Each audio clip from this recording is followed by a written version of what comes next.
Ooh. Here we go. Thanks everyone for joining us on another episode of the Oh No Disc Golf podcast. This is big episode 90 and more, so we're at 100, and we have some special guests tonight. We have the first 1,000 rated New Zealand disc golfer and too young to be on this podcast, Levi Stout. Hi, Levi. Ta-da.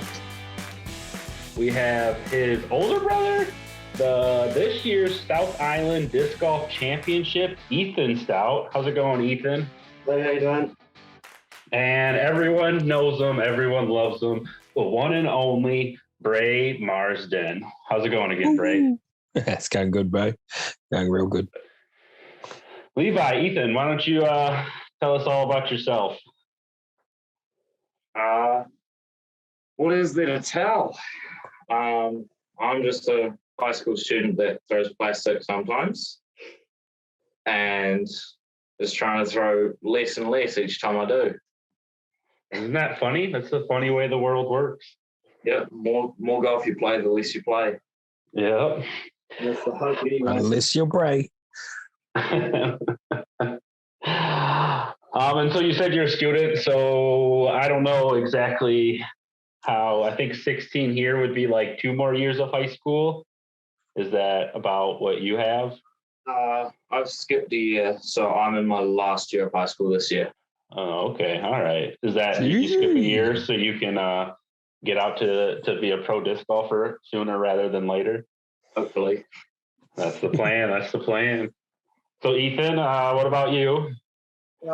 Just work, play when I can, when I'm not working. Pretty much. I'm 6 years older than him, so I've been finished with school for a while. So Okay, 6 years older. yeah, I can't see you, so I can't tell if you look old or young. Or you still look pretty young. yeah, probably. But still relatively young, but older than him. He's young to me. Young to me. Yeah, we've been playing for probably 5 years, 6 years. Competing for 4 or 5, playing for 6, maybe even 7, just recreationally. Gotcha. Yeah, it's probably that right. And Bray, why don't you tell us what's new with you?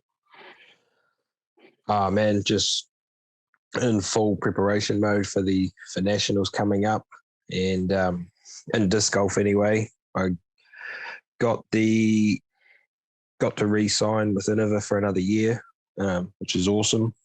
Yeah. And slowly getting into practicing a bit more now, which is good. Just trying to balance the work life, dad life flow with some practice of disc golf. So hopefully can get back up to where I was pre becoming a dad.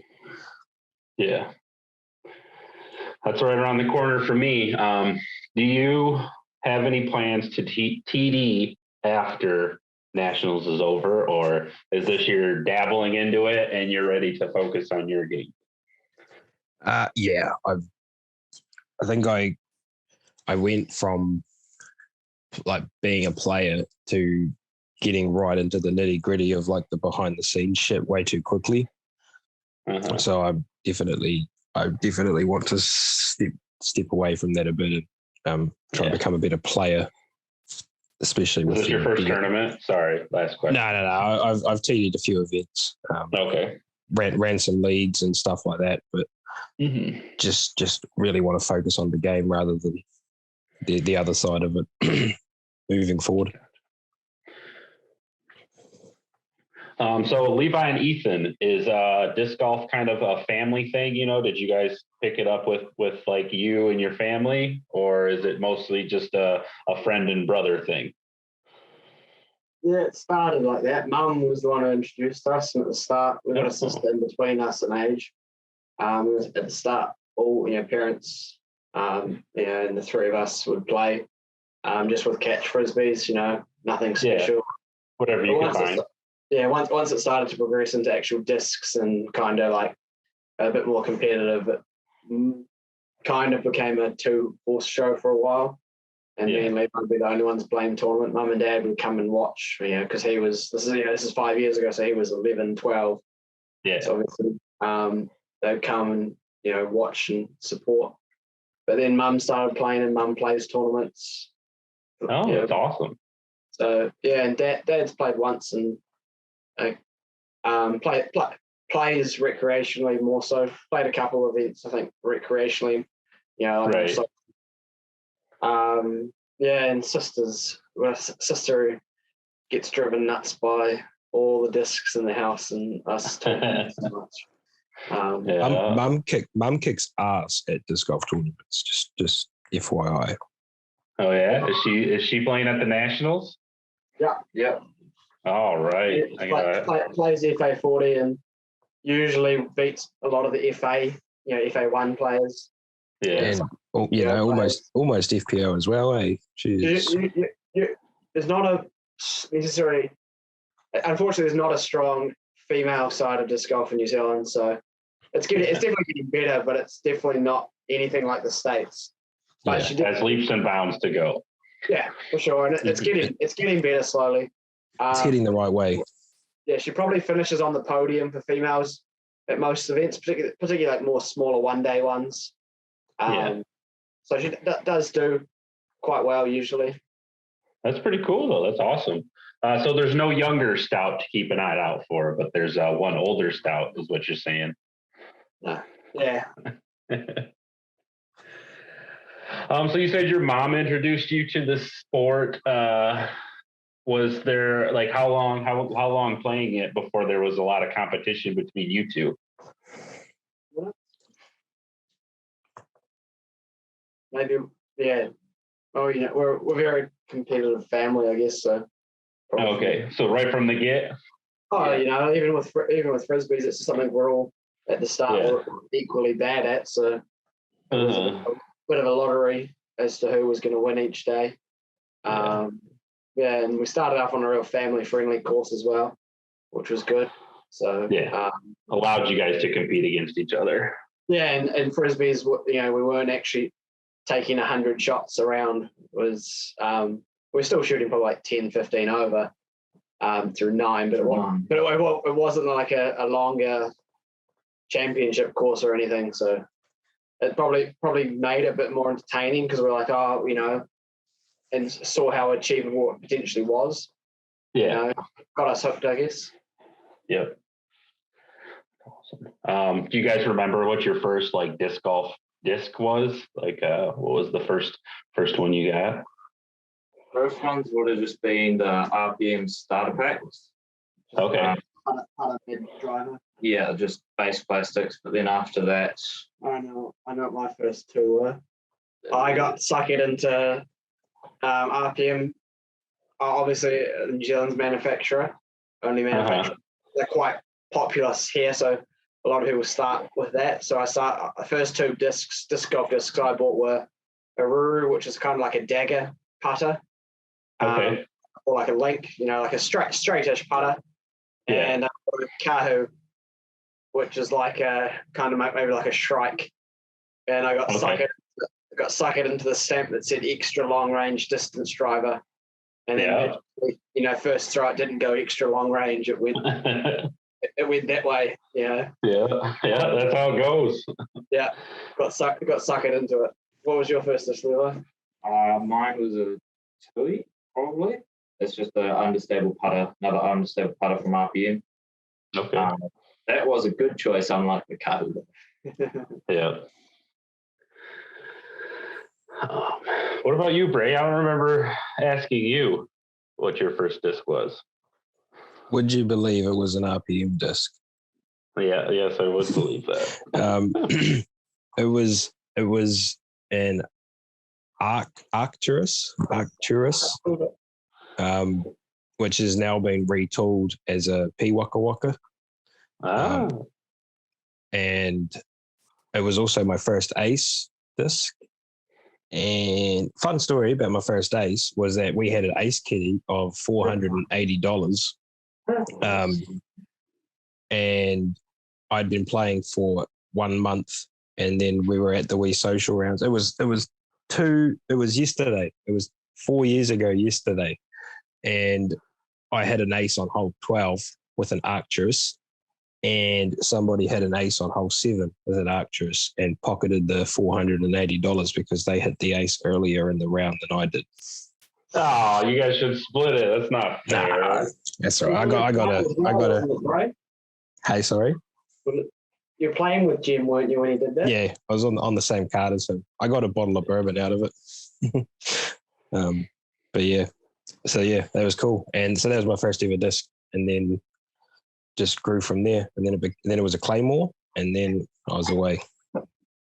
Well, at a tournament I was at, a kid, I think he was 14 maybe, hit ace on the 50-50 hole. So he cleaned out for like $700 or something because he cleared out the whole ace pool, and then they won the 50-50 too. And it was just like, it doesn't even matter. He could have shot, 100 over. He's just like, I'm good. Not when you're winning that much money. Thank for an ace. Right. That's awesome. Yeah. Mm-hmm. Speaking of RPM, let's talk about some sponsors. Levi, I understand you are with RPM. How is that going for you? Any tour series? Do they do tour series? Yeah, we've got something in the pipeline at the moment. It'll be I already have a tour series disc or like a signature disc. Okay. But in the pipelines, we have a fundraiser for Junior Worlds coming up soon. Sweet. Are we getting a sneak peek here? This is our. Oh, yeah, that's the signature. Signature disc. Oh, that's awesome. Is that the right one? No, that's yeah, that was a signature disc that was made for me and Jacko, because Jacko won North Islands and I won South Islands, so I did a bit of a collaboration there. It's just another one of the local players, well, not local, he's from other side of the country. He's been around for a while. He's one of the best. Damn it. Where are you going there? My camera's all messed up, so I'm trying to fix it. There, that's what I'm aiming for. Have you got another signature disc coming, Levi, for a fundraiser? It won't necessarily be a signature disc, but it'll just be a fundraiser disc. Yeah. To get you out to America for Junior Worlds, right? That's the plan? Yeah. Yeah, that's the plan.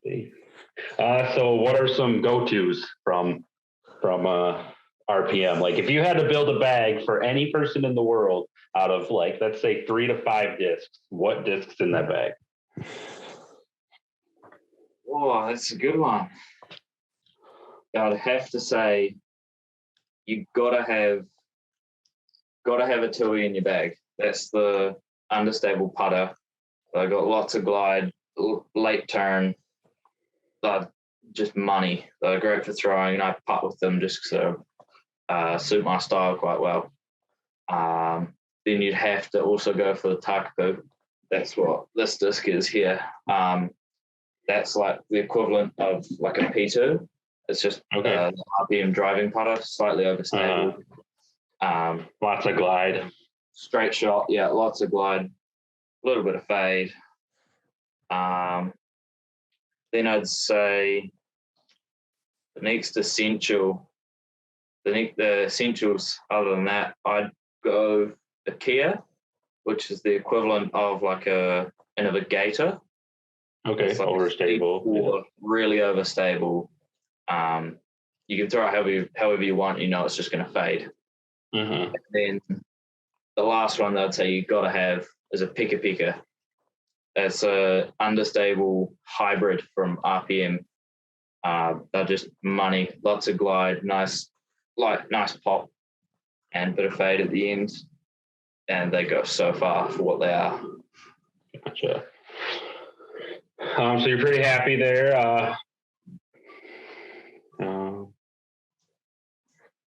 Got any big plans for the future other than the fundraiser disc? Don't know yet.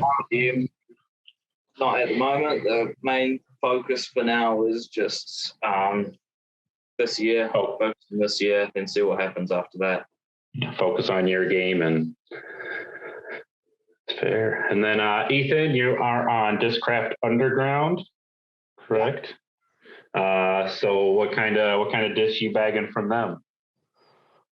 My bag's probably classic Discraft bag. Maybe, Raptors, buzzes, and zones. yeah, I've been leaning away from the Raptor lately for a Reaper, but Okay. throw fierces, zones, buzzes. It's my slower stuff the only things I throw. Really, I do have a drone in the bag, but I haven't thrown it really a lot lately. But yeah, like forces for distance drivers, Zeus's forces, and no nukes. Nah, not really a fan of nukes, honestly. Just like that small hands, and it's just tough to get my fingers around the rim. I think they're a great disc. I've watched plenty of people throw them successfully, but it's just one of those things that. Everyone's got to find their own thing. Yeah, probably one of the discs I throw the most. I probably don't give it enough credit is the Undertaker. A lot of high without a forehand, having the ability to turn stuff is quite handy, obviously. And Undertaker does that quite well, for me at least. I see people throw Undertakers all over the place, but it's never been a disc that I've ever liked. I don't have a lot of Discraft though. I'm mostly just a zone, I think. Yeah. Do you have any big plans for the near future? Not really. Going to kick some ass and caddy for him at Junior Worlds and hopefully get into a Pro Tour event or two. There you go. We're over. We'll see. Not really the greatest timing for events with Junior Worlds, but we're going for Junior Worlds, so any Pro Tours we could play or watch whilst we're over a bonus. Makes sense, because that's the secondary goal, not the primary goal. Where is Junior Worlds? It's in Peoria. Oh. Where Ledgestone is. Yeah.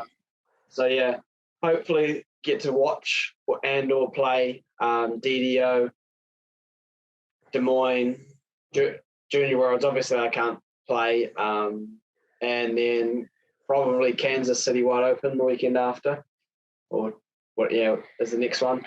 But yeah, even if I don't get to play, still be cool to go watch. For sure. And see what the competition's like. Obviously, it's going to be miles better, and we're going to be very impressed by it. But it's about. I know the bar's up here somewhere. It's just about how high up, I guess. Right. But yeah. That'd be cool. Yeah. And Bray, what discs are you trying out? Any new stuff that's kicking stuff out of your bag? Yep. I did a wee team order I wanted to try out the Charger and of his new disc. Just a faster destroyer apparently. And in the hand it feels really good. And they're flying really nice too. So I got them in like a lighter weight, like a 169, 170. I gotcha. Just for the noodle arm. And we call it the dad arm around here. Oh yeah, for sure, the dad arm. The unpracticed arm. I got some pro Starfires to have a whirl on, and like a V Cobra, and lots of Daedalus, because I've been loving the big Anheuser shots with the Daedalus. Gotcha. Yeah, that's a disc that I see a lot of people around me throw a lot. It's never been something that I've gravitated to. I don't know. That was me as well. Like I hated the flippy high speed discs, but I've sort of just worked them in. I always fell in love with like the turn. I let through a lot of not a lot, but I threw the turn, and then the DDX I throw a lot right now, which is like a hybrid of a turn. It's like has a turn bottom, but they fly pretty similar. I like the turn. The turn's got a nice a small rim, like it's real easy to grip onto, I reckon. Yeah, that's what I like about the DDX is it's super thin. Not that I don't think they allow you to throw it, even though it was in a Vemade, but no, not anymore. Yeah. Oh, very answered Junior Worlds. So I guess, I didn't ask you this, but Levi, how excited are you for Junior Am Worlds? Just a little bit. Yeah, just a little bit. Do you want to run a quick stat? Do you want a quick stat update on the yeah, did you look it thing? up? Because I meant to look it up. I forgot. I just had a look then. So Levi, I think, is already aware, but he is the highest rated junior amateur in the world. And all right. I would almost go as far to say that he is the highest rated amateur in the world because there's only 3 people above him and they've only played 1 event each. So that's not a sustained rating at all. It's just a flash in the pan rating. You know what I mean? Uh-huh. So that's just that's awesome. Toot Levi's horn a wee bit. I wish I would have known that fact when I introduced him because I would have added that in there. It's all right. We just slipped it in there halfway through. It's yeah. But that's awesome. You're 16, right? Yeah. Yeah. So 16 years old and the highest rated amateur in the world. So, what you think? If everything goes well, you're going pro soon, or? If everything goes well at Junior Worlds, I'm definitely going pro. I'm sick and tired of turning down cash at 8 years. Yeah, I bet. I do have a suspicion as well. I can't prove it in any verifiable way, but I have a suspicion that I'm the youngest 1,000-rated player in the world. But that would be. I don't really know if there's someone who's gone pro that might have. Yeah. How old's Gannon? Gannon's older. I think he's turning 18 this year. I think he turned 17. You can't filter by age. You've got to filter by division played. Yeah. Anyone that's good at 16, 17 in the States, I don't know. I'm not sure how many there are, but you'd assume have gone pro if they've gone to Junior Worlds or whatever. Yeah. So that they won't be in the junior division when you filter on PDGA on the player search. So it's tough to verify, but it's definitely up there. I reckon we just claim it. Fuck it. So they always do those. You guys probably don't watch like American football, and I'm sure maybe they have this for like do you guys call it football or soccer? Just so ask Ethan, he plays it. Okay. Whatever. Oh, so they always for like American football, they always have these stats like this quarterback is the youngest quarterback, and it's always like 24 years, 212 days, and now we have to boil it down to when does Levi turn 70? Yeah, is when we have to figure it all out. You got to cherry pick it properly. Yeah, man, I tell you, sports centers and all that stuff love to just make up stats. Well, that's a cool stat, but they love to boil it down to like such a freaking I don't know. I love how there's like a stat for who scored the most points on Christmas Day in NBA. Like who cares? It's just another day. Who threw the most touchdowns when it was raining on Sunday in February? Exactly. What other goals? So, I mean, obviously, goal for Levi is win at Junior Worlds and do everything he can to put himself on the map out here. But do you guys have anything else in mind that you're looking forward to, or win national championships? Well, 3.5 hours ago, or 2.5 hours ago, I entered myself a DDO. All right, let's go. That's around, that's a couple of week or so before Junior Worlds. Mm-hmm. So I'll be playing at DDO. What a great warm up! All right, that's awesome. I'm definitely going to be keeping an eye out for you. And obviously, with nationals coming up soon, home course, I think both of us are gunning for the win. So, all right, that's the plan, right? You show up and that's the plan. Yeah. There's a lot of outside competition for that. We got to keep it at home. Yeah, we'll try. How many weeks are you spending here in the States? Do you have it boiled down yet to like exactly how long? Or we've got flights booked. 5. So like 5 weeks. A week. Get in on a weekend and spend 2 or 3 days adjusting because you guys are. The way I think of it is you guys are 8 hours ahead or so. just in general, I know you have like multiple different time zones, but you're eating from 5 to 9 or 10 hours ahead. So 8 hours ahead, but you're a day behind. So obviously it's a bit of a change for us. Jet lag. Yeah. Get the jet lag out. But yeah, Kansas, a DDO first. And then hopefully I can get into Des Moines, or I personally want to go watch because he's into DDO. So DDO, and then hopefully I'll get up and watch or play in Des Moines. And then the Tuesday or Wednesday Junior World starts after Des Moines. And then it'll be like a week off, and then maybe Kansas City wide open. And then home a few days after. Is that a silver series? Kansas City? A silver series on the Pro Tour. That's cool. Yeah, that's the provisional. The first few, mildly set in concrete, but not quite set. About 5 weeks. Sweet. Awesome. Hell yeah. Are you the first Kiwi to go play Junior Worlds? No, Sam. Sam. In 2019. Forgot about Sam. Yeah. Probably the first Kiwi to maybe play a Pro Tour, because. Am I allowed to use that word? Aside from Worlds, yeah. Yeah. In the MPO division, because Simon Feasy played.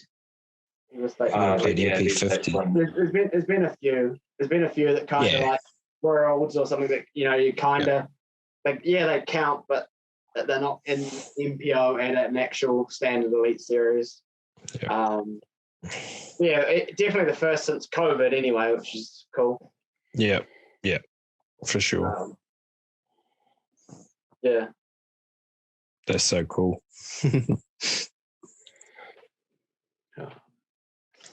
So New Zealand Nationals coming up. How's the course looking, Bray? Brown. We've had no rain. No rain. Man, you guys can take some of our freaking precipitation. It's supposed to be rain or snow. I genuinely think, with the exception of this week, because this week it rained a lot, we've probably had like 40 days of hot weather. So lots of grass is looking brown. Like we had a water ban, so sprinklers and hoses and shit. So, but I had a meeting yesterday with the golf club, and the greenskeeper gave him a map and some details about where everything is. So he's awesome, Like, give him a wee shout out. His name's Craig, but the behind the scenes work that he does for us for no reason, because it's not the Ad disc golf course has nothing to do with the golf course. It's just on the same land, but he goes and looks after it for us.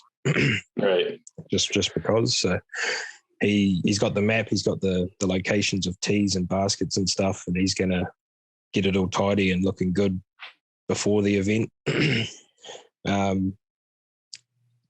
The maps and the tee signs are all ready to roll. I've just got them hiding in a drive before I release them. I know might have given Ethan a sneak peek. I'd heard of the layout anyway. Not quite the same layout as what we would play if we were to go play today. Slightly different. Yeah. So when does the course open for practice rounds? Just the day before. It's all just being on the golf course. Yeah, being on the golf course is quite hard to do anything in advance, especially when it costs a lot of money to close it down for 4 days. So it is what it is. It will be a sneaky practice when we're paid to be there to play disc golf, and knowing where some of the holes will be. Oh, no golfers around. If no one's there using the space, jump over, have a quick throw, and just get used to it. Because often, in the evenings, I'll go out and play, and I might see a golfer or two golfers. It's pretty quiet. It's not even though it is in the middle of town, it's not massively busy. So definitely for some locals, a better chance once everyone knows the layout to practice some of the holes, and obviously the holes that from the normal out are, fair game anyway. But yeah. Yep. I think you kind of touched on this in the first one, but what do you think is going to be the toughest hole, Bray? I can change. I could actually have to change that now. So had this double island lined up, and yeah, I think that's the one you're talking about. Yeah, that's actually changing. So speaking with Avery Jenkins over the weekend, just been I ran him through the holes of the tournament because I want it to be good. So I'm just happy as for feedback, especially from someone like Avery, who designed, probably almost hundreds of courses, and he shat on it. He said it was dumb. Like, this is not verbatim, like politely. He was polite about it, but I knew where he was going. And you know what he wanted to say. Yeah, yeah. He explained, why it was stupid and shit, and so now I'm changing. I'm actually just going to pull the tee pad back. It's no hazards or anything, no safe zone, just a big strip of OB down the middle, so that if you think you can throw 450 feet plus to clear the tree line and the OB, go for it. If you land OB, you're taking a bogey at best, and if you want to play safe, you will very easily take a par or a birdie. So that hole's gone. So now I would say the toughest hole is probably going to be the Levi and Ethan. No, we just call it 1 to 2. It's a 5 meter wide tunnel, 5 meter wide, 5 meter high in some places, 140 meters. And if you are like if you're 140 meters, just under 500 feet. Yeah. Okay. If you are anywhere left or right, you are screwed. There is no way to advance up the fairway very easily. So yeah, that'll be the toughest hole, and it's a marquee hole. Like it's only been birdied through 2 tournaments, maybe half a dozen times. I think Levi and Ethan would have birdied it like practicing it.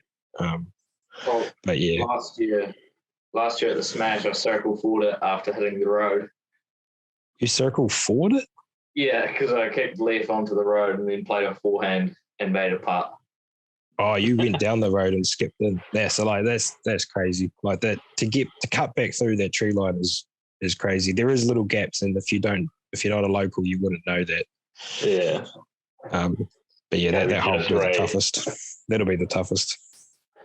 Oh, well, what about your favorite? This could be, I don't know how much of Ethan and Levi played, but you can. They'll know it. My favorite hole is probably going to be 18. We're not going to elevate the basket this year. We're going to keep it at a regular height, but we're going to. If you're a right-hand backhand, you have the risk of turning over and going OB, and if you fade too heavy, you land on the golf green or in the bunker. Like you have to be pinpoint straight for 105 meters or so, 110. Gotcha. And left hand backhand, it's the same. Yeah. You can fade into the OB. You can land on the green, the bunker. But we're actually making it an island, sort of. So you actually have to clear 80 meters and get into a safe zone first. Gotcha. Yeah.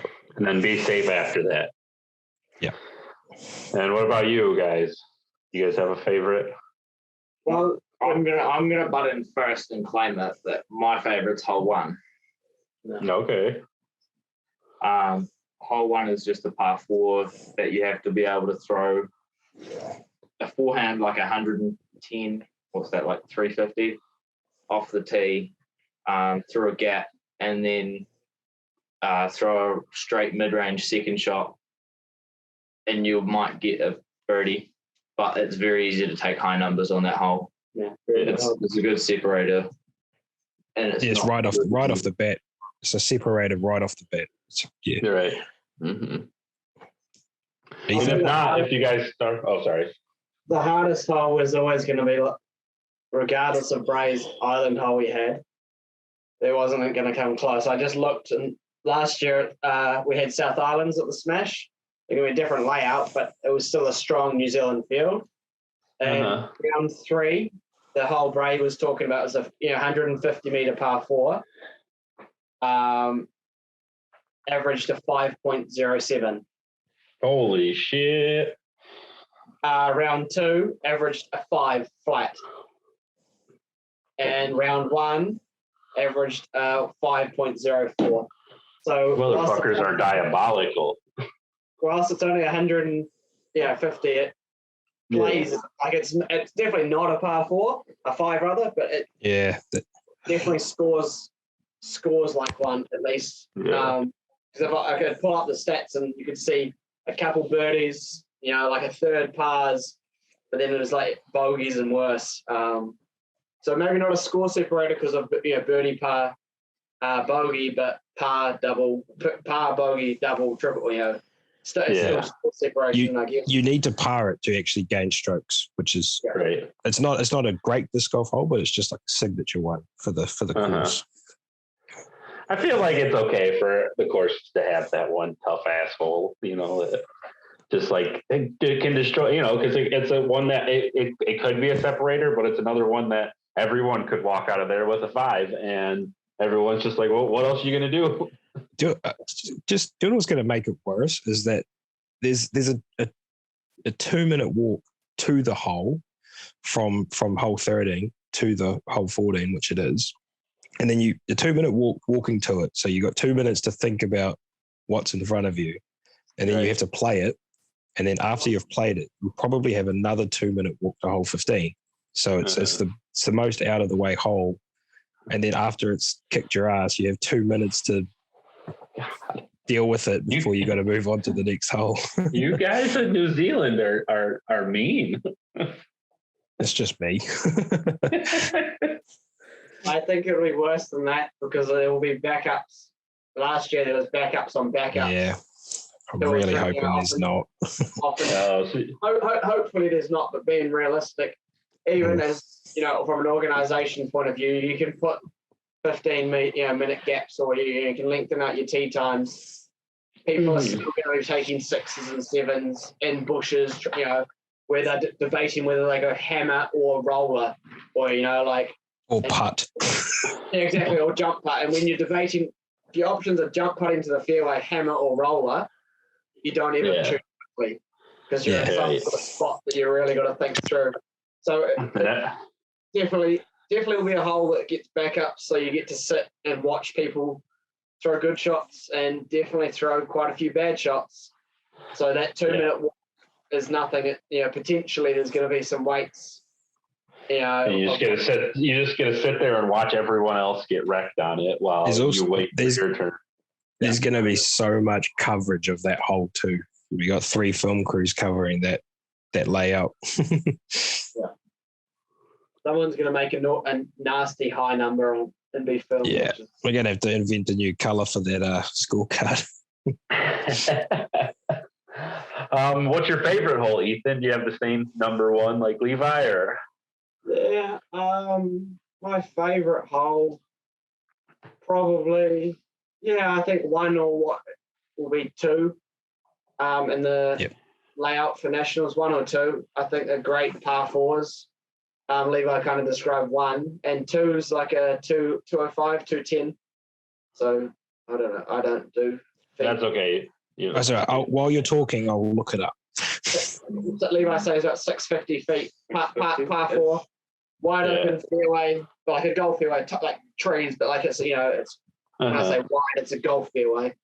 So you can still hit trees, so you don't have all the room, but enough room to shape something down 100 to 130, and then the green is just like plotted with these big trees, and there's 5-6 meter gaps between them.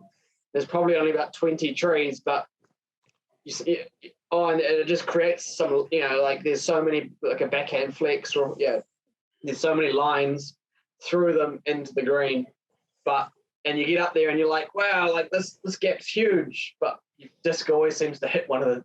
Yeah. It always finds something. 670 feet. Yeah, classic disc golf.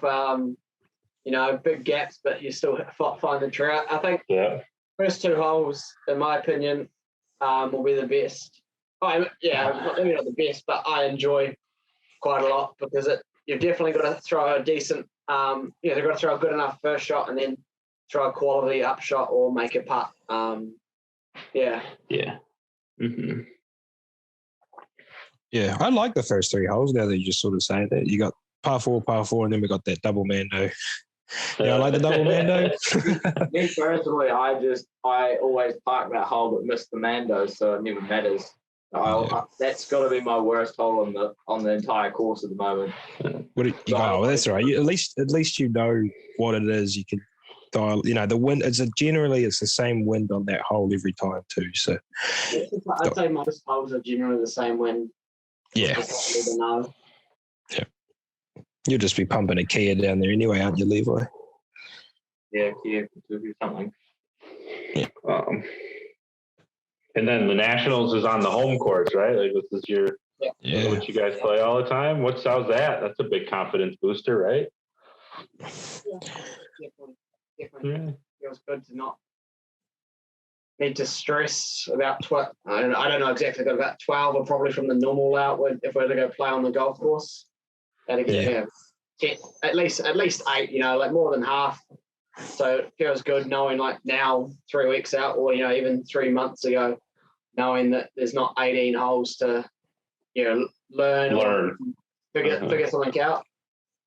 Means when the other holes do officially get a tee in the basket on Thursday for practice, before we can concentrate our time on the newer ones that we might not have seen or had as much practice on. But yeah, like Bray said, the wind often quite breezy in the park there, through gaps and often just swirly if anything. So it's handy to know some holes on the tee, like normal 11, Levi and Bray will know, never really feels like much, but it's almost always a tailwind. So you're always just disc down in stability. At least in my head, I do, and that almost always works out. Like obviously, it nothing's 100%, but just some of those things like that might not feel like it right when you're on the tee, but as soon as you get out that gap 60 meters or whatever, however far it is, that the disc is going to fly a little bit different. Hole 11 that he's talking about, by the way, is 1,170 feet. It's just the big one. It's the big one. Is that the longest one? Yeah, it's the long. So where we originally had it, we had to make it like 6 meters longer because we wanted to just be the longest hole in New Zealand. So it's the reason for that hole. Just another example of Bray being diabolical and torturing. It's not too bad because it is just down a golf fairway. So it's wide. But to be fair, the first 3 times I played it, I still managed to land in a fucking OB. So is that a par 5 then? The 1,000-foot hole? It's a par 5. Yeah. Par 3. It will average pretty close to par for the tournament, I would say as well. Yeah, I would say probably some of the bombers, and then there's probably some MPO players that can't quite throw as far. So your first shot is important, but I genuinely think it's the second one for that hole, because if you're a little bit out of position, you do have to force a bit of a turn. It just follows a natural dog leg of a golf fairway. So, and if you overshoot your approach, you're in a bit of trouble. Yeah, and then 27 at a ready. It is now. Oh, it'll be close to the same as 27. Aridi's our course as well. Have that raging headwind, so it would feel 3 times. It would feel 10 times longer. It's all right, Eric. Aridi's our other course, so it's all right. We can claim either. Okay, I was going to say, because if not, then you'll just have to push it back another 10 meters or whatever. Just move the basket somewhere else. Yeah. Yeah, just a little bit farther. 1 second.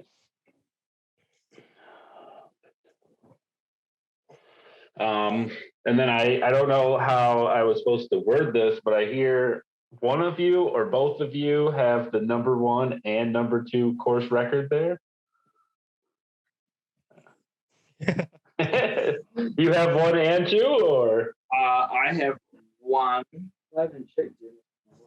Yeah, He definitely has the course record. the first few times I went and played the course, I was just throwing a couple shots of each tee, just basically practice rounds for a couple times. And I went and actually scored around for the first time and shot 13 under, which was This was devastating to me because I was like 10 under on this course is 1040 rated. Like, Mm-hmm. And then Levi just goes out and does that.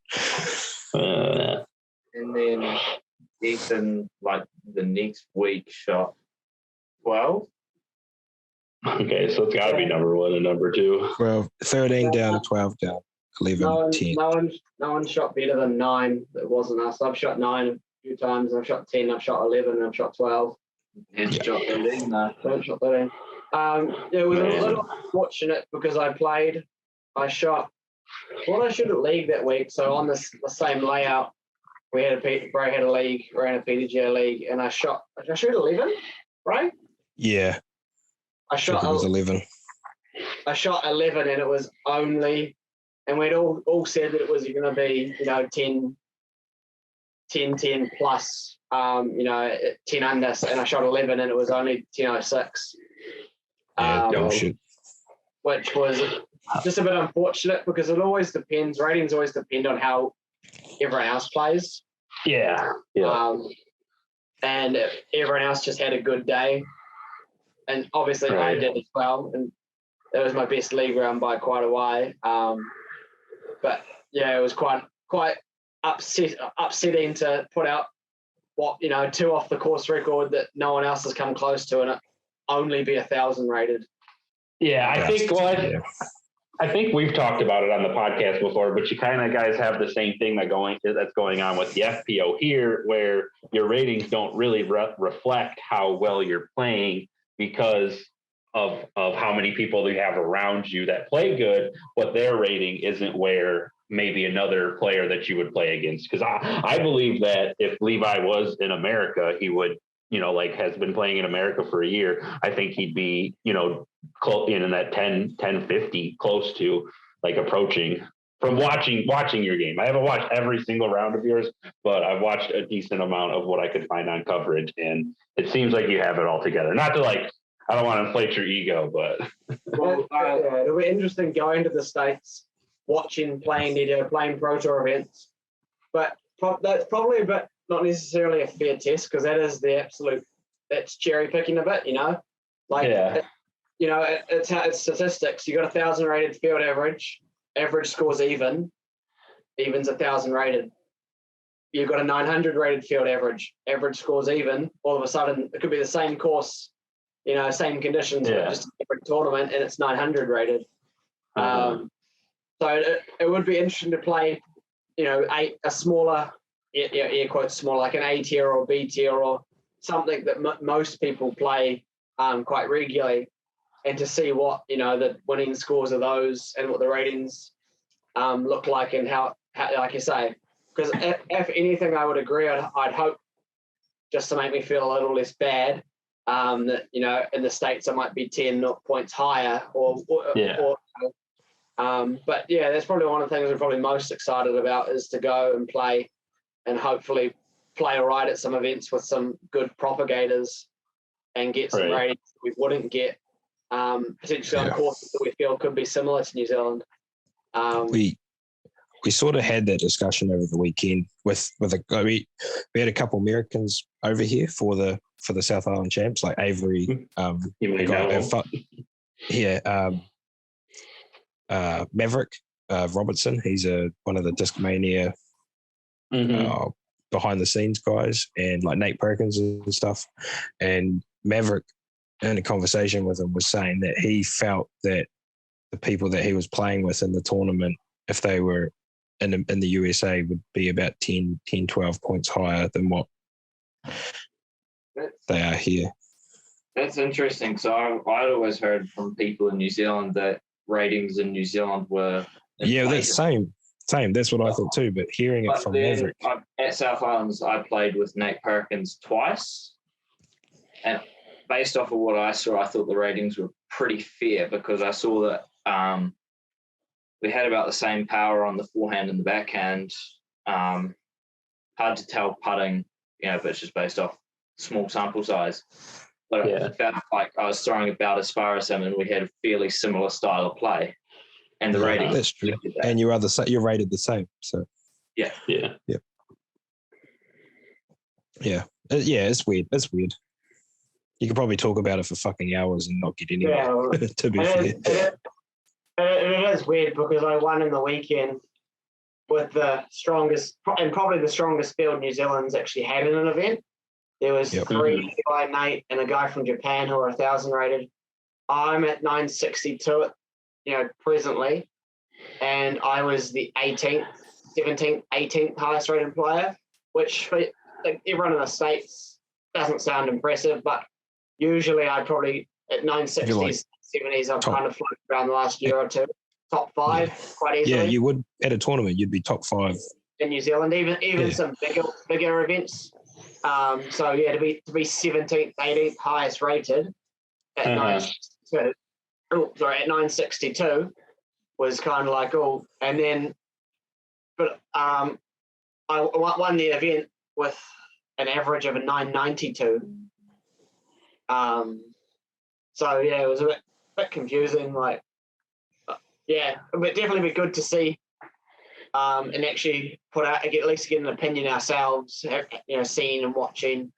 Yep. Pro Tour events, maybe playing in one or two, and just seeing what we think the ratings feel like, whether we are inflated or whether we are deflated, or if they're actually fair. Because it does make it hard for anyone in the future. If they are deflated or inflated, it does make it hard for anyone in the future that wants to go and play in the Pro Tour, play a Pro Tour event, or make a trip out of it and play a couple of ATS and Worlds or whatever it may be. But I know a lot of disc golfers always, particularly in New Zealand, with COVID in the last few years, have been, once borders open up, they'd like to, go and see what it's like.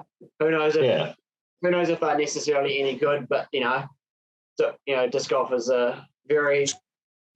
We like to think we're sometimes better than we are, but it would, if you get what I'm trying to say, would be good to know, because it would be unfair if if I'm 960 and I would be 980 in the States, and then trying to enter off the same ratings criteria, I'd actually have to be 20 points better for some events. Coming from New Zealand. To make it in, But definitely be interesting to see in a few months, just to see what we think. And it's exciting. Very exciting. Right, this is a question for everyone. Would you rather fight one horse-sized duck or 100 duck-sized horses?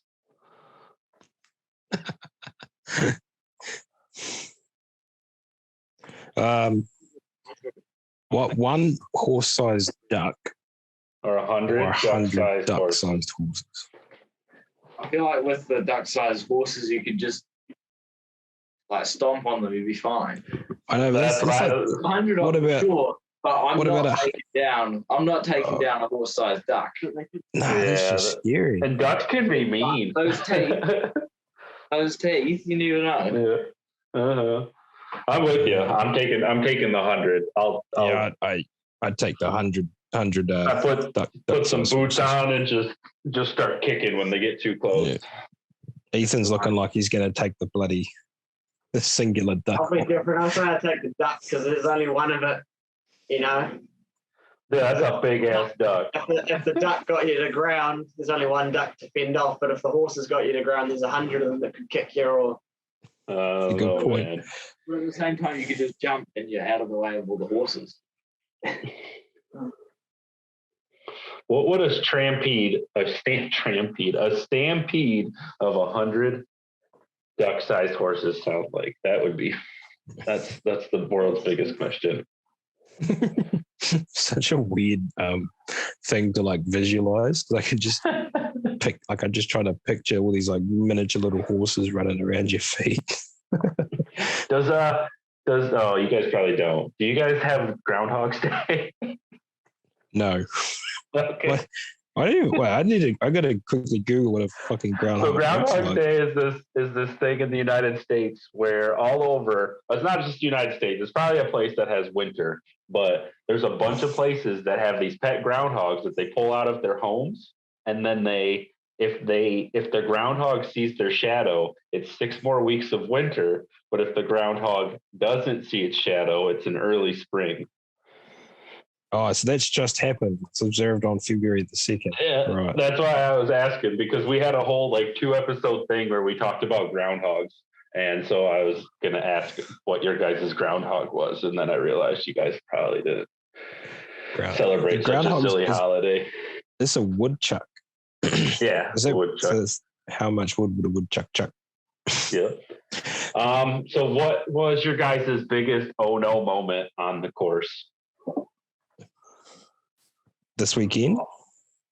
Anytime. If you want to do this weekend, you can do over a lot. You can do your entire time you've been playing disc golf. You can do in the past year. We just want to we would like to hear a story for oh no disc golf. We've heard mine, so we'll let these boys go for it. Is yours whole whatever it was at Heislander? Yep. The first event is a sponsored player. Yeah. And NZDSS his retail sponsor, had a pity voucher for a tough luck story, and everyone just started chanting Bray, Bray, Bray. Yeah. Bray wins the NZDSS voucher and his first sponsored by them. I won a $50 voucher for my oh no moment of the weekend because I got a triple circle 10 on one of the holes. And it was my first ever tournament. First ever tournament sponsored by them. It was my first ever nationals. Ugh. Rough. That's probably a bit of recency bias, but I can't seem to think of anything other than this last weekend at South Islands. Final round, I was feeling good. I was smashing it. I was catching up strokes on lead car. After having a pretty poor first round, I was 8 under through 15. Yeah, 15. And on 16, I threw a drive that wasn't too good. It was a par 3. I just failed to get up and down from 50 meters for a bogey. Then the very next hole, stepped up and missed an easy Mando on a 220 meter par 4. So I was throwing from this drop zone that was about 430 feet, about 130 meters. Okay. I was throwing that, for 3. I threw a mean as drive. Threw a mean as shot, Halo Destroyer, through this tunnel, low ceiling, and put it inside circle. It was my favorite shot of the weekend. And then I just chained out on the putt to make a circle 4, and then proceeded to make a 6 on the last hole. Those last holes were brutal, bogey, double to shoot 4 under. Oh man, that's a bad one. That may be one of the worst ones we've ever had. That sounds like you and Nate Perkins did the same thing on the same card. We pretty much did. I think he was a bit. We figured that if we'd gone birdie, birdie, birdie, if both me and Nate had gone birdie, birdie, birdie, we both would have ended up tied with Ethan in a playoff. That would have been cool. 30th after one round. I don't think Ethan would have found that cool. He was already sweating bricks going into that last hole. Is that your oh no moment from the weekend? Surely. From the weekend, of course, triple putting, you got a lead. Triple putting 17. Tunnel, what's it, 650 foot tunnel with 2 lines of trees and a relatively nice fairway. OB on the right side, and as a lefty, you really got to throw something straight. And I went probably 300 off the tee with a buzz, really laser. So 1 stroke up, 2 holes to play, lasered a buzz down there, threw it. The guy that I was, 1 shot ahead of threw a T-bird 3, and I outdrove his T-bird 3. by about a couple feet. Not that felt good. I put a good move on it, and he threw a decent enough upshot, and I threw a fierce, just putter, threw a really nice flip up, down through the trees. Really nice shot, slid up, looked quite close, got there, putted it, and made a bogey. Was Jay was in second, made birdie to do leapfrog, switcheroonie to second place. That was not ideal. We ended up birdieing and he bogeyed the last, so I ended up leapfrogging back to it. But the footage is going to be so good. My own moment recently probably was the weekend before we had a tournament that Levi won called Highlander, and I played a few good holes to start, and we're coming to a par 4 downhill, and I managed to throw a good drive, but I thought it sat in bounds, get up there, and it was OB by a foot or two. I was like, oh damn. Then was psyched myself out. Didn't want to throw it long onto this road, so I then threw my next shot out of bounds. All of a sudden, on a par 4, jump putting for bogey, putting, make double. It was quite a roller coaster because on the next hole I was about 30 meters, 90 feet. Made a putt, like a technical throw in, but made a putt for birdie. But the oh no moment got, so I'm double bogey birdie. Got to the next hole, threw a bit bad drive and a lacking upshot to about 20 feet, 25 feet. A little bit of a death putt. And was like, oh yeah, you got to clean these up if you actually want to play good today.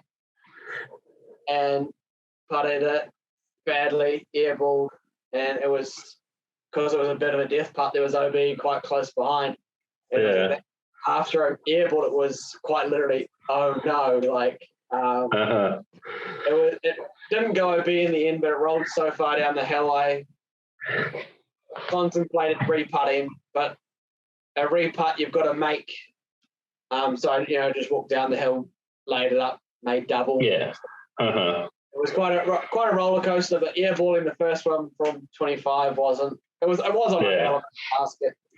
I feel like the biggest oh-no of the Highlander weekend was on the way home.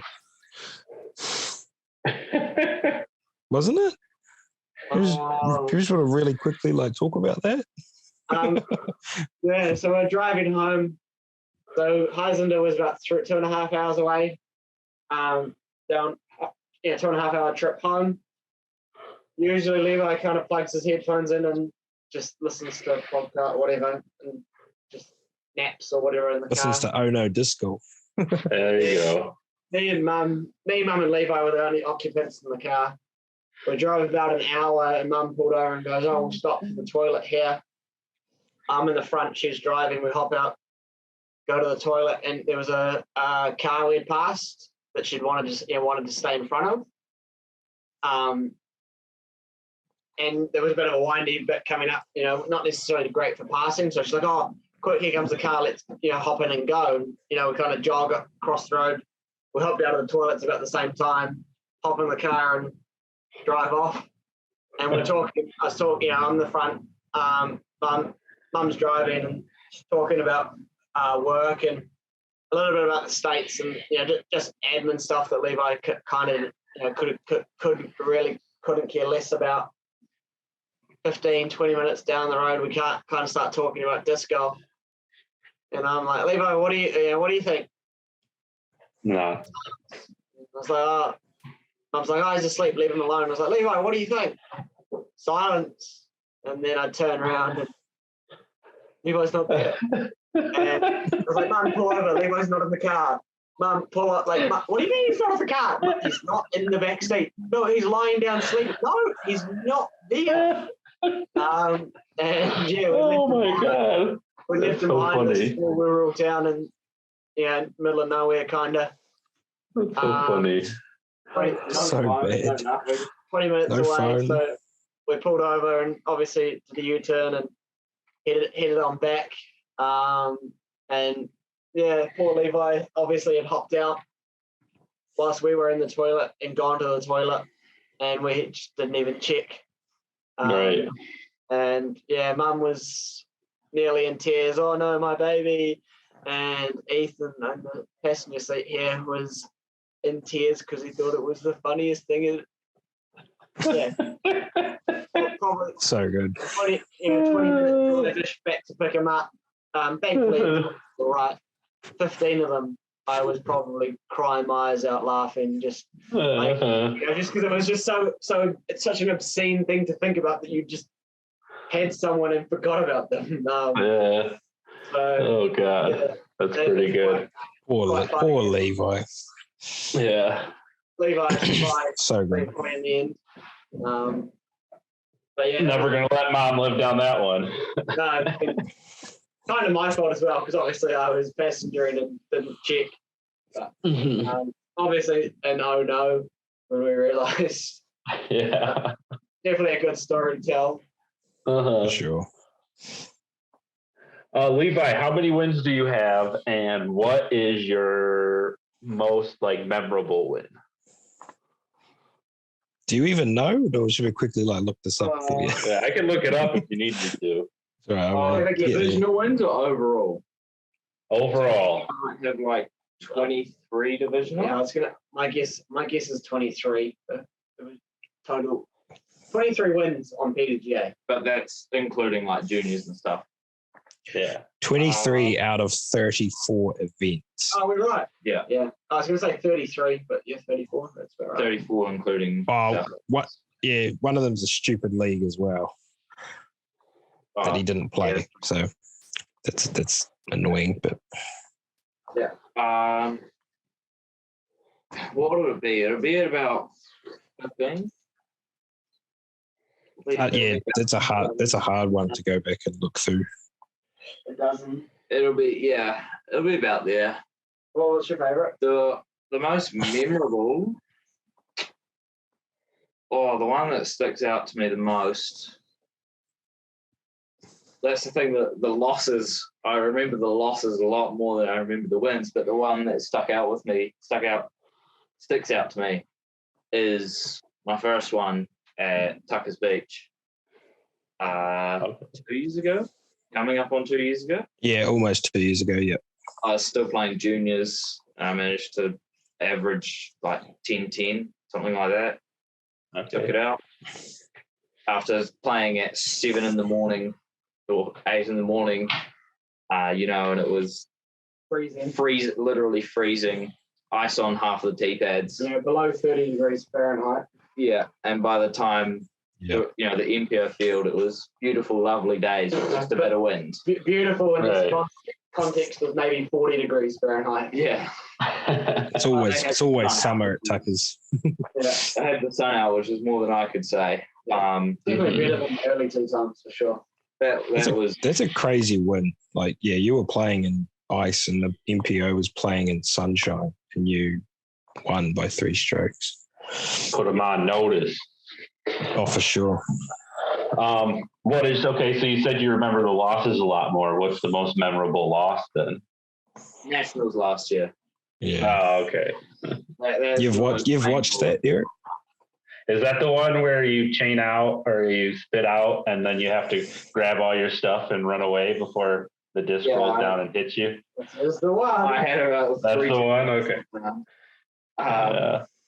I did watch that, unfortunately for you. Because that was... it wasn't the first taste at a major because I won South Islands that year, but it was... you're doing real well. This Jay guy, Jay at the time, he's now one of the best in the country. Politely to Jay, at Nationals, nobody knew who the fuck he was, and he was he winning. hadn't got any wins yet. He'd only played about 4 events, and been playing. It was Nationals was in March last year. He'd been playing since July the year before. So going into the final round, I think I was one back of Simon Feasy, who was a 12-time New Zealand champ. He's Everyone knows He's him. the old man string. He's got a 4-digit PDGA number. Tells you. Yeah. Okay. Yep. I remember him now. Yeah. Yeah, he's been around a while. And Simon sort of crumbled within the first 9 holes, the first 3. Yeah. So it was kind of a 2-horse race, and I wasn't really thinking of Jay, so I was more worried about the more experienced players. Right. And then got like 12 holes in, and I go, oh, me and Jay are 3 shots clear, or however many it was. 2-horse race, and I've only got 1 on Jay. And I just crumbled under the pressure and couldn't put together a decent final round. But you bounced back from that so strongly though. Like you beat him at Tuckers and stuff like that. Oh, that was a good Tuckers. That was like Tuckers was also quite memorable because that was my first back-to-back win and my first 1050 rated round. And your revenge on Jay. Yeah. But yeah, no disrespect to Jay. Like nobody knew who the fuck he was. He won nationals but he backed it up. He backed it up. And he's been backing it up. He's top 3, top 4 every single event he plays in. So he's up to about 994 in player rating at the moment, I think. Yeah. 990s anyway, so he's going to the Champions Cup this year, I believe. He's not going? He's not going. Am Worlds. Yeah, Am Worlds and Am USCGC. Oh, yep. Each of you describe yourself in 1 word. Bray. No. Oh, sorry. I got one, Bray. You were there when I said this. Mine is great.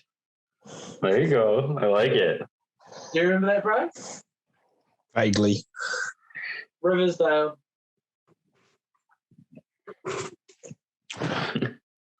Montana Flat. Yeah. Yeah. Yep. Fuck, that was around, wasn't it? Whee. 1 word for me. Fuck. Trying to like think of a polite one because all the ones I'm thinking of is like rude. Fuck would be a good one. Just fuck. Bro, it's like 5 words. I'm just take it or leave it. But I don't know. I know. I feel like that could probably be boiled down into 1 word. Yeah, you've cut the line put the bar quite high there, haven't you? What with great? All right, I got That's one not for actually you. mine. It's an inside joke. Good. I don't know what. Cavalier for Bray. I would say, yeah. What's Cavalier mean? Showing a lack of proper concern. So you're just like, yeah, you get me, and that's it. Take it or leave it, right? So Yep. That's 100% it. Did we hear Levi's? Oh, sorry. Or cunt. I'll just go with young.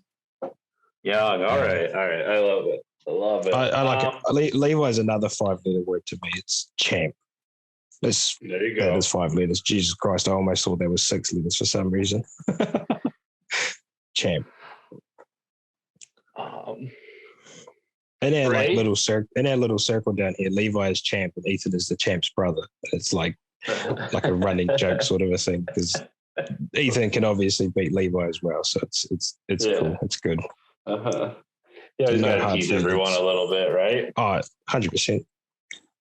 Bray, why don't you tell everyone where they can watch the New Zealand national champs? Ooh, yes. Okay. So we have 3 film crews for the national champs. I'm not sure when this podcast will be dropping, but in a couple of weeks' time, the coverage will be getting released mid-November. Okay. So Flexline Media will have coverage. Mid-March, not mid-November. You say mid-November. Oh, okay. I think I did say mid-November. Just got to wait. 5%. Yep, sweet. Mid-March. Flexline Media are covering MPO feature card. They'll have coverage out within a week or two of the event. Blinding Lights, they are covering FPO all weekend. They will have coverage out within the month. And then MDG Media, who covers the European Tour, they're the main coverage of the European Tour, will have next day coverage of Nationals. So 3rd, 4th, 5th of March. And they're covering MPO feature and MPO lead throughout the weekend. And keep an eye on MDG because Levi's round, 3rd round of the weekend at South Islands with Nate Perkins is due to drop this weekend sometime. Soonish anyway. Awesome. Yeah. I'll have to keep an eye out for that. Man, MDG Media, they're pretty awesome, mate. Just meeting those guys and what they're doing. They're literally like filming New Zealand disc golf as like a tourist attraction. Like they're doing reels and short videos trying to promote you guys. New Zealand Awesome. as a destination to come play, because fuck, we take some shit for granted over here when it comes to our landscapes and nature and stuff. Yeah. And you guys barely have anything that wants to kill humans as far as animals go, so that's always great. Yeah. I don't think we have any deadly animals. So we have nothing. There's a maybe spider. One species, one. but it's only ever got like 2 recorded deaths. So. One spider. Man. Great white sharks. Give us that. Yeah, we do have sharks. But not on the disc golf course. No. No snakes, no bears, no alligators. We just got golfers that want to kill us because we're on their course. Yeah, sounds like it. And then quickly go down the line, tell everyone where they can follow each of you and pay attention to your journey. Whoever wants to start. Biggest one for me is just on Instagram. Levi Stout or levi.stout.dg. Check us, follow. Yes, sir. Yeah, I do Instagram as well mostly. Yeah, Ethan S_DG. I think my username is. Sounds right. Correct. And Yes. it is Ethan S_DG.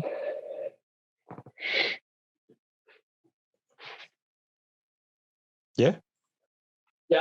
Yeah, that's where I post heaps, Lots of stuff. Yeah. And as always, mine's still Bray_NZDSS. Awesome. Is there anything else you guys want to talk about? Did we miss anything? We'll keep an eye on Flexline for South Islands coverage. Yeah. Yep. Ethan's on there. I'm on there, and All right. I do okay. Hopefully, I talked to the guys, and they said hopefully in a couple of weeks, just got to get organised commentary. So hopefully next week before Nationals it does come out. There'll be all three rounds, a feature card, and then lead card, 2nd and 3rd round, and obviously MDG for Levi's final round. That'll be sweet. That'll be sweet to watch. And just Flexline in general, if you're interested, if anyone's interested about looking at New Zealand disc golf and there's some great videos. Players or just at all interested in any aspect of it. Sure. I have one question quickly for Ethan and Levi. It's just to put it on the record from our point of views. Discmania 1 and 4 announcements tonight, like as we're recording this podcast. Just I don't need a reason or anything. And Eric's probably like, what the fuck? Just give me a name. Connor, yeah. Sebastian. I think it's, without getting into it, I think it should be, but I think Connor will get it. Yep. Just for Eric and anybody listening quickly, Discmania has been running an initiative in New Zealand. And they're taking one player and they're going to take them on full time as part of the Discmania team, and hopefully get them up to a level where they can ship them off to the States and play on the Pro Tour. That's great. They're down to the final four, and over the weekend, Avery Jenkins, who's the manager of Team Tasmania, had been here and has been hanging out with them and played with them, and so that's happening tonight. So when this gets released, we will already know in New Zealand what's going on. But that's awesome. Just wanted to see who we all thought, because like we're friends with all of them. You know what I mean? So like it's right. So whoever wins, you're like happy for, but yeah, for sure. And I think I think whoever doesn't get it, especially like a Sebastian doesn't get it, from my point of view, I think he's got a huge future in it. So. And then all of them are solid players in their own right. So yeah, for sure. And then regarding the Flex line and MDG Media, once those are out, I'll make sure to share them on the Instagram for anyone listening if you need a place to find it. Well, thank you, Levi. Thank you, Ethan. Thank you, Bray, all for coming on. It's been absolutely awesome meeting you two and talking to you again, Bray. As always, love it. Thanks for having us. Yeah, and then if you guys just don't mind squeezing in together really quick, I gotta get a screenshot. Yeah, there you go. We need all your faces.